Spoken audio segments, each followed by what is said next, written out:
Welcome back to the Time for Heroes podcast, now in association with the Songbird HQ.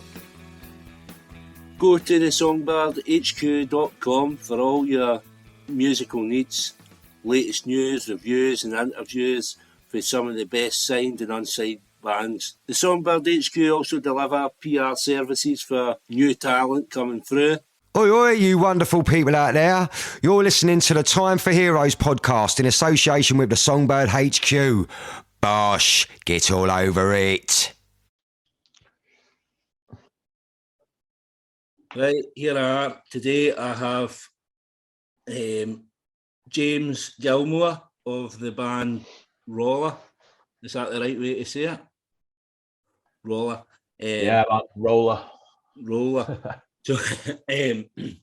So ROLLA's just last week released their latest EP, Nothing Less Than Everything, and they've got a small tour starting this week in London, Birmingham and Manchester. Manchester's sold out. So I've got James on for a little chat just about the band and what the plans are for the future, really. So, James, just take us back kind of to the start of kind of how the band began, how you all met and how it became ROLLA. Yeah, it was a bit of a long story, if you like, because we all sort of went to the same school, but it was all in different years. Mm-hmm. So we never actually really bumped into each other. And then obviously time went on, went to different colleges, and then me, Tom and McConnell eventually met up whilst in Huddersfield, ended up living together for a bit. Obviously I've got my brother Luke, who's the bassist, so I've always known him. Mm-hmm.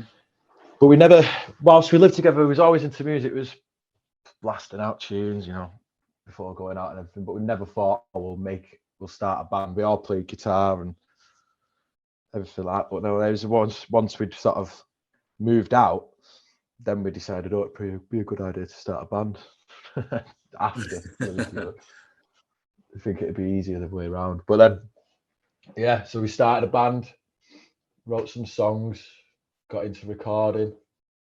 Saul, our drummer, came on a sort of just after lockdown, really. Our old drummer ended up having other commitments with his girlfriend, so he had to go. And then, yeah, so it was about 2020 we released, or 2020 released our first single. Yeah. So how was that then? Because obviously you kind of released that single 2020, and obviously we had COVID and stuff going on then. So how was it for you? Obviously not being able to tour and stuff like that. Well, for us, I think it worked quite well in our favour, because it allowed us to set ourselves up properly without the worry of having to go and do gigs and get out there. So it gave us a nice little bit of time to get some songs ready. We managed to record a couple of bits as well, get out in contact with a few people, build our social media first as well. Mm-hmm. So yeah, it was obviously it was a shit time for everyone, and I wouldn't ever want to go back into that. But I think for us, band-wise, it gave us that bit of breathing room to really understand where we wanted to go before even getting anywhere. And cracking on. Yeah, certainly. It does. It gives you the chance to kind of, everybody knows where they are, everybody knows what they're doing, and you know the sort of path you're going to head on. Obviously, the sound of your music kind of, I take a lot of Oasis and the Verve from it. And looking online, that seems to be the main comparison. So were they kind of bands that you were into? Yeah, I think that's the Manchester thing, isn't it? Five lads, guitars, two brothers. It's the one that everyone seems to go to first. But yeah, no, we have quite a varied sort of music tastes, personally, between us. There's a lot of sort of dance and soul that McConnell likes. I like That's a bit of everything, really. I know it sounds really cliche saying Yeah, that, yeah, but yeah, Black Rebel Motorcycle Club was quite a big one at the time. It changes all the time, but I do think we get that roller sound is just loud guitars. yeah. Um, But I mean, it's rock and something roll. that obviously you're early on in your career, so obviously that sound's going to grow and it's going to develop, and more influences will come in. But I mean, Yeah, that's a good starting point anyway, especially yeah, for that's it. Well, your neck of the woods. yeah, it's a bit harder when it comes to influences because you don't want to end up pigeonholing yourself, because I do think it limits you to. Yeah, I guess people then start expecting this kind of sound, but we're still early days, so we've got enough stuff like time in the future to really sort of pull away from those kind of stuff. If we don't want to try something new, I'm sure we'll be able to without people getting too pissed off. and obviously you mentioned your brother. Your brother plays bass. Yeah, So how is that, being in a band with your brother? What's the dynamic like there? we're pretty good, to be fair. He just lets me get on and tell everyone what to do. Not joking. Yeah, no, it's fine. It's not the it's not what the classic Noel and Liam vibe. We Right. don't really fight. We're all quite good together, really. We're quite. I think we make a bit of a conscious effort to listen to each other and Let each other make breathe. sure we get on. I mean, don't get me wrong. When you've spent 4 or 5 days in a van, and it gets a bit So furry, but yeah. I'll try and get you on then at the end of the week and see how you feel about him then after this tour. Yeah, I don't know if you'll be able to contact us, to be honest. So, gigs wise, I've seen you support at Kasabian and also Sean Ryder. Yeah. So, how was it going out with they sort of folk? Sean Ryder was a bit crazy. It was all quite secretive, obviously, because of it's in Manchester and everything, and didn't really get to see that much of him. It was a bit of a turn up, play and get off, but that was sound. Really good vibe. He's a bit of an man icon, isn't he? So it was good to just be on the same bill as him. And then Kasabian was a bit surreal, really. Just, you know, you turn up to some places and you're just like, oh, it's a bit fancy in here. You like go to a nice restaurant or something, you're like, we don't fit in here. It was a bit like that when we first turned up. But then as soon as you walked onto that stage to do sound checks, just felt right. All the nerves went, and it was just like, yeah, this is could get used to this. 20,000 people. Did So you it was get good. any? It was good. Was there any interaction with Kasabian? Did you get seen them? Yeah, we spoke to Serge. Obviously, Serge had his trouble with his throat, didn't he? So he was a bit limited on chit chat, which he did apologise for. He was like, I would just sit and proper have a chat, but I've been told to rest my voice. But the other guys were brilliant. Give us some like pointers, and I think Tom was a good few beers down and just started chewing. What's the bassist's name called? He's chewing his ear off about how'd you get such a loud sound, man? He was just giving us tips and tricks and bit of knowledge, and yeah, there was proper sound. Yeah, definitely. Thank him again for having us on. What's the appetite to get more of those gigs? What were they like? Just, are they as wild as they make it? Just because I had Rab Allen on for Las Vegas a few episodes back, and he said that Kasabian weren't as wild as they make it, like kind of backstage, you know, they're all drinking tea and stuff like that. They're not. There's definitely a level of professionalism that they've got, I think, but I think that's just as they're getting a bit sort of, I don't want to sound patronising, but older. Yeah. But they've definitely got that wild side to them. They've just got that natural fire. But yeah, I do think a lot of backstages are overrated anyway, to be honest with you. It's a lot of fucking waiting around. Yeah. but yeah, no, I think there was glimmers. There was definitely a lot of teasing that, but I think you've got to do that, haven't you? You've got to keep your voice right and everything. But then after the show, you can do was having beers and everything. So yeah, I went to see Trampoline on Friday night in the backstage. the quality, aren't they? Yeah, excellent, man. Brilliant show. The backstage areas at the side of the stage, so everybody could see them, and they just interacted with the crowd the full night. But there wasn't any wild antics for them either. Everything's a lot more professional than you think. Yeah, I think it's one of them because it can be a slippery slope, can't it? You get stuck in and that, but if you want it, it's such a hard industry to get into anyway. But if you're then caning it every single night off your tits, you're not going to sound great, and you're going to end up on a path where you probably become a little bit of a liability, and labels don't really want to work with you. So you've got to have a nice balance. I think when you're out touring, you give it everything you've got after the show, give it some beans and that. But then when you've got a few weeks off, go to the pub and get fucking caned then, do you know what I mean? Yeah, mate. So, obviously, last week, the new EP came out, Nothing Less Than Everything. But 5 tracks, it went to number 1 in the iTunes album charts. Recorded at Rockfield Studios, is that correct?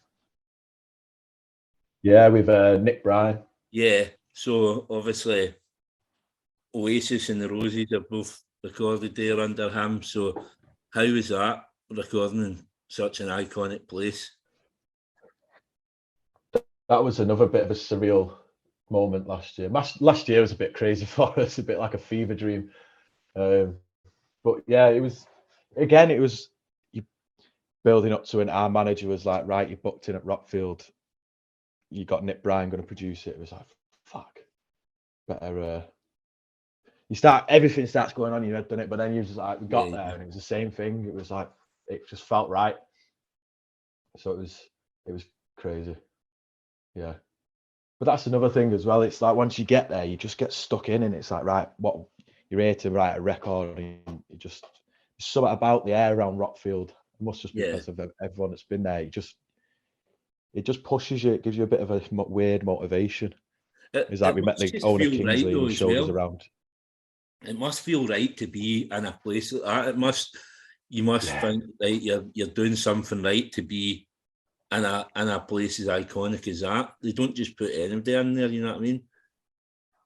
Well, that's it. You certainly get a little bit of like that imposter syndrome, because then you start to possibly doubt yourself, if I'm being totally honest. But as soon as you hear your tunes coming back out of them speakers, you're like, this is why we're fucking here, mate. This is, I get it now. It feels, I'm home. It's like we were saying to Nick, because Nick was going on about how the Stone Roses ended up staying there for like a year, 2 years or something. I was like, we could get used to doing that. You just turn up with your sleeping bags and your pillows. Yeah, that's it. So that EP's out right now. You can get that everywhere. As I said, it went to number 1 in the iTunes charts. Rave reviews everywhere. You've got a video as well for one of the songs, Hey You. How did the film go for that? Because obviously it's kind of 90s rave scene culture. So I was watching the video today, and there's some like camcorder scenes. Are they filmed, or are they older? Have you got them for somewhere? I think they're sort of. We use a guy, Museum Designs, who does our stuff, and I think it was just some sort of archive footage of old 90s raves. There's some funny bits in there if you slow it down, and some faces. But yeah, the Hey You track was it's not heavily sort of like rave or dance based, but it had its like subtle nods. Like we've got a bit of a drum machine loop going on in there with like the bongos, and it had that baggy vibe to it. So we wanted to just give that a bit of a nod, and we just felt like the video sort of suited. The filming was all right. We did it locally near us. Just literally of us walking down this footpath, getting weird looks from passers-by and that. Yeah, no, Yeah, definitely. It's a good bit video, trippy, a though. bit psychedelic. So, Yeah, it worked out well. and obviously now you're going on tour. Wednesday, London, Thursday, Birmingham, and then hometown show in Manchester, Gorilla, which is sold out. So, how's plans for that? Yeah, good. We're looking forward to it. We've not done anything this year yet, so been just rehearsing to brush off the cobwebs. But we're ready to get back on the road. It'd be nice to finally hear, because we was playing some of the tracks off the EP sort of late to last year, just getting a feel of what it'd be like to play live. But obviously, no one knew them, so it'd be nice to sort of hear people's reactions to now they've been able to listen to them at home and everything. So looking forward to it. Got a lot of cool stuff planned for the set, and yeah, we just took it up a notch this time. And Right. just really started to think about every detail. So ready And for it. then August, you'll get This Feeling as well. This Feeling in Bridlington, the kind of festival type thing in it. The Laughings are doing that as well. So that's another good band to have on your tick. Yeah. Well, they actually supported Kasabian as well on the 2 dates. Right. So we've met the Lavins before. They were top lads, but we're looking forward to playing with them again. But yeah, that'll be a great weekend. That I think, sunny on the beach, hopefully. But then again, with the British weather, you never know. Yeah, here's hoping. Fingers crossed. If you mention it enough, then maybe it'll happen. Yeah. So, actually, what's your plans after that then? After this EP and stuff, have you got more stuff to come out? Well, we've not. There's nothing solid in place yet. We are looking at doing some more sort of tour dates to get to sort of places around the UK that we've not been. Scotland would be ideal, mate. Yeah, we have got a gig that's soon to be announced for up there. But other than that, yeah, we need to get up to Scotland because we've not actually been there yet, which is quite gutting really, because we reckon we'd go down a storm. There's a bit of a nice. I don't know if it's the same you use lot, but especially Glasgow, there's a bit of a nice Manchester, Glasgow sort of. Yeah, I was going to bring that up. Weird brothers or something. Yeah, Manchester, Glasgow. It seems to be the same vibe. There seems to be a good scene in Glasgow and a good scene in Manchester, and I think we're kind of the same people. We all appreciate a decent band. Yeah, that's it, and I think it's like the working class kind of. Everyone sort of comes from that, so yeah, it's just like a nice, like, unspoken brotherhood between Manchester and Glasgow. We all wear Adidas up here as well, just the same as yours. Yeah, that's it. So, obviously, the podcast's called Time for Heroes. I don't know if Katie says to you, but at the end of the kind of episode, I asked you to pick kind of 4 heroes to come for a fictional dinner party. Yeah. Dead or alive, don't need to be musicians, it can be whoever you like. But 4 heroes to come for dinner. Who would you pick and why? I did actually have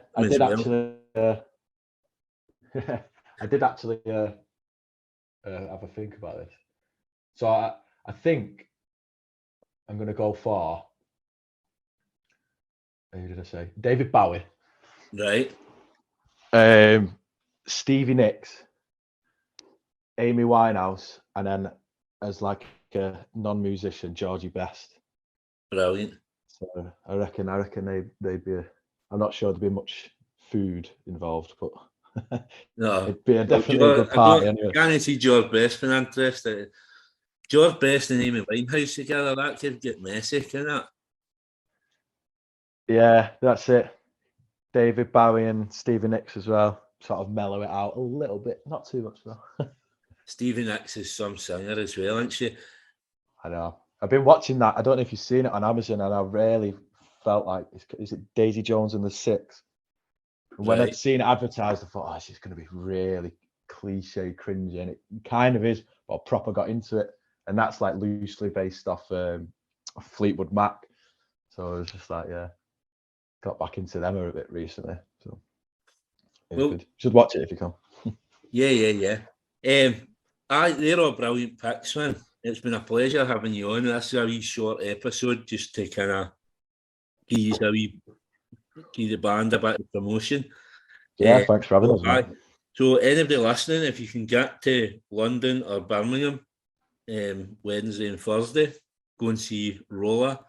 Obviously, if you're in Manchester, you're going to just be standing outside in the pissing rain because you're too late. You're too late. But pleasure having you on, James. Yeah, cheers, man. Thank you very much. Keep an eye out for some stuff. We do have some new songs in the works, and just need to get back in the studio. Actually, before we go, I better tell everybody where they can find you as well. Yeah, all the social medias.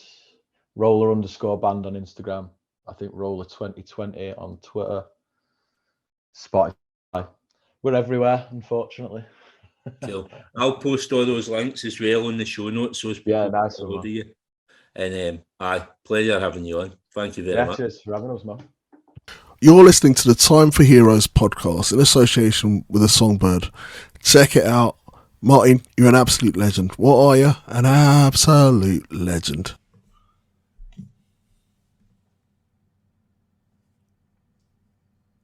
I hope you all enjoyed this episode of Time for Heroes podcast. If you would like to get in touch, the best way is on the Facebook page, Time for Heroes podcast, or on Instagram at Time for Heroes podcast, or Twitter at Time for Heroes P1, or drop me an email at timeforheroespod@gmail.com. You'll find Time for Heroes on all podcast platforms, including Spotify, Apple, Google, and Amazon. Please leave a review where you can, share with others, and more importantly, enjoy.